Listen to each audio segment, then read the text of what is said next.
Wine Spectator just released its top 100 wines for 2023. They previously released just the top 10 portion of that list, and I did a video discussing each of those top 10 wines. So in this video, I'm actually going to focus on wines 11 through 100 and identify some of my favorite wines that are in that range. Some of these wines will be cellar defenders and wines that are ready to enjoy immediately, while others will need to be put away and have some additional bottle age before you can enjoy them.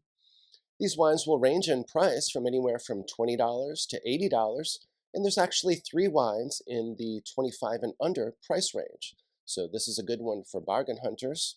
And there's both red wine and white wine discussed in this video. But before I get into the specific recommendations, a few high-level observations about the Wine Spectator list. First, while James Suckling's top 100 list had only 6 wines from the United States on his list, the Wine Spectator had a whopping 27 wines from the United States on their top 100. So more than a quarter of the list is the United States wines. This was somewhat surprising given the fires in 2020 that plagued Napa Valley, Washington, Willamette Valley, and other parts of the West Coast. But Wine Spectator didn't necessarily shy away from these areas, as it did include a 2020 Napa Valley Cabernet Sauvignon on its list, for example. My next observation is that Sauvignon Blanc did extraordinarily well, and there were actually 7 Sauvignon Blancs in the Wine Spectator Top 100, including 4 from Marlborough, New Zealand alone, and that's 4 of the top 29. So Marlborough, New Zealand certainly had a very strong performance on this Wine Spectator Top 100 list. My last observation before I get into the wine picks is that Bordeaux, while it started off doing extremely well with 2 of the top 10, ended up with only 4 of the top 100. And that's so despite the fact that 2020 Bordeaux was quite strong across the board, and there were many more outstanding Bordeaux that could have been included on this list. So in the end, there's just as many Bordeaux as there are Marlborough, New Zealand Sauvignon Blancs in the Wine Spectator Top 100 list for 2023. Last year I did a video in which I identified some of Wine Spectator's most glaring omissions from their 2022 Top 100 list. And this first wine is a wine that I complained that they did not include in their Top 100 last year. Let's take a look. The Diatom Chardonnay from Santa Barbara County is the next most glaring omission by the Wine Spectator. This incredible wine received scores of 96 points and 95 points and sells for only $25 a bottle. But rather than include this outstanding wine in their list, Wine Spectator chose to include the Chardonnay that received 90 points from football player Charles Woodson. I'm very pleased to report that Wine Spectator got the memo from last year, and they included the 2022 Diatom Chardonnay from Santa Barbara County as number 37 in their top 100 wines of 2023. Better still, the Charles Woodson Chardonnay is nowhere to be found on this year's list. The Diatom Chardonnay for 2022 is a little bit behind the 2020 vintage. This one received a 92-point score, but it nevertheless offers compelling quality at only around $23 per bottle. This is a wine that's made by Greg Brewer from Brewer Clifton, so if you're a fan of the Brewer Clifton wines, you may want to give this one a try as well. Coming in at number 78 in the Wine Spectator Top 100 list for 2023 is the Pao Scavino Barolo. This wine is from the outstanding 2019 vintage, and it received 93 points and sells for around $63 per bottle. 2019 was an absolutely exceptional vintage in Piemonte generally. I just returned from a trip to Piedmont last week, and everyone was very excited about 2019, both in Barolo and Barbaresco. They described the 2019 vintage as being very much classic in style, and one that avoided the extreme heat that has been plaguing a number of the vintages in Piedmont with the advance of global warming. So if you're a fan of the classic Barolo style, you'll definitely want to give this one a try, and also stock up on 2019 Barolo and most likely Barbaresco generally. Of course, Pao Scavino is a top producer as well, and I've been a big fan of those wines for many years. This is a wine that you'll definitely want to put away and not dig into immediately, as it will certainly improve with some additional bottle age. They produced around 3,000 cases of this wine and imported about 10% of that production into the United States. The number 79 wine on the Wine Spectator Top 100 list for 2023 was the next wine to catch my attention. I'm talking about the Bela Ribera del Duero. This brand is owned by iconic Rioja producer Compañía Vinícola del Norte de España, or CVNE for short. This is a Tempranillo-based wine, but it also has a little bit of Cabernet Sauvignon and Merlot. This wine is powerful, but I like the fact that it's not overly sweet. This wine received a 91-point score and sells for about $20 in the United States, but I also saw it selling in Europe for under 12 euros per bottle. So certainly a wine that you need not feel guilty about drinking on a daily basis, especially if you're in the EU.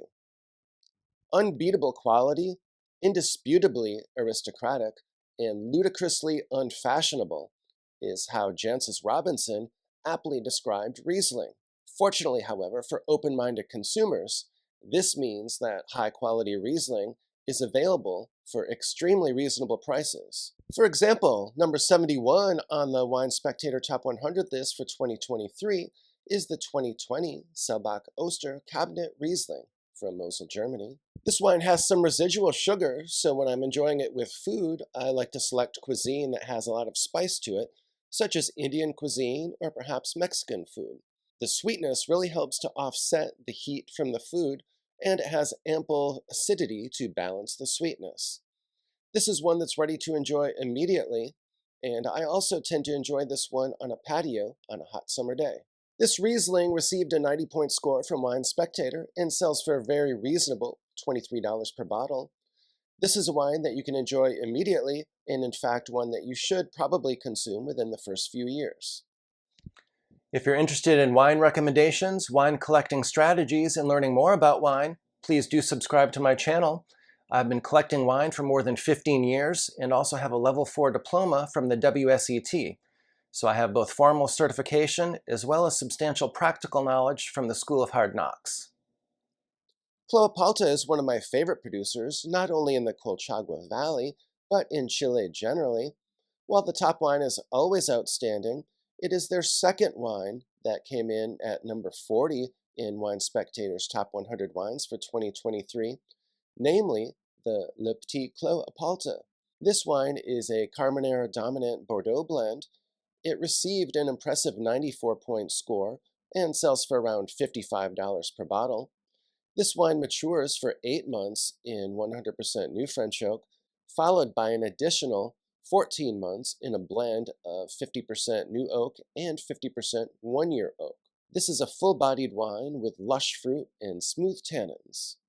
They made about 3,500 cases of this wine, and 10% of that production is imported into the United States. Inspired by the rocky terroir of the Walla Walla Valley, Kristoff Baron relocated from France to the United States in the 1990s. Kristoff was very familiar with Rhone wines and believed that the Walla Walla Valley had the soil and climate to produce exceptional wines from Rhone varietals. Kristoff Baron planted his first vineyard in 1997 and began crafting his distinctive wines shortly thereafter. These wines were a big hit with critics and received a cult following shortly thereafter. Fast forward to the pandemic, Kristoff Baron distributed a wine that was called Double Lucky 8 to everyone on his mailing list free of charge. This generous gesture cost him $500,000 and is virtually unheard of, but Kristoff wanted to reward his loyal following for his good fortune since he relocated to the United States.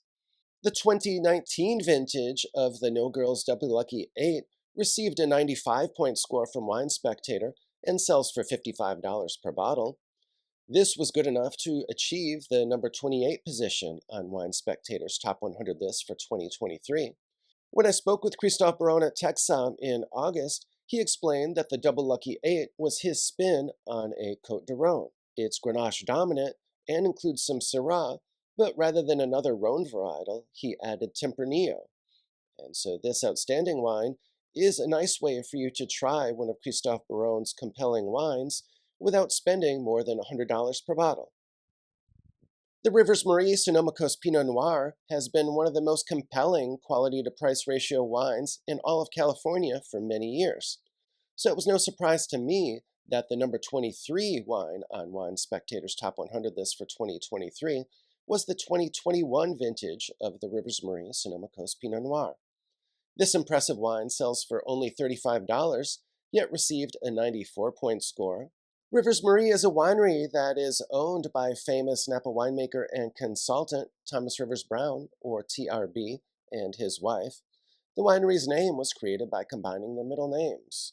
If you enjoy TRB's wines, you can get them much more cost-effectively by buying them directly from Rivers Marie than by purchasing them through the wineries for which he consults. And if you prefer to try before you buy, be sure to visit the tasting room that Rivers Marie set up in Calistoga the next time you're in Napa Valley. Coming in at number 18 on the Wine Spectator Top 100 list of wines for 2023 is the Grand Puy Lacoste. This impressive wine received a 96-point score from Wine Spectator and sells for right around $78 per bottle. If you're not familiar with Grand Puy Lacoste, it's located on Bordeaux's left bank in the Pauillac appellation. Its neighbors include Lynch-Bages and Pontet-Canet. While Grand Puy Lacoste has been around for hundreds of years, about 15 years ago they completed an overhaul of both their winemaking facilities and they reinvigorated their vineyards as well. It took a few years for these improvements to pay dividends, but they've been on a tremendous hot streak recently, so it's no surprise to me that this 2020 vintage did extremely well. Looking ahead a little bit, you'll also want to keep an eye out for the 2022 vintage. The futures for that wine are available now, and that wine could very well be a candidate for inclusion in the top 10 list on a number of these lists in a couple years.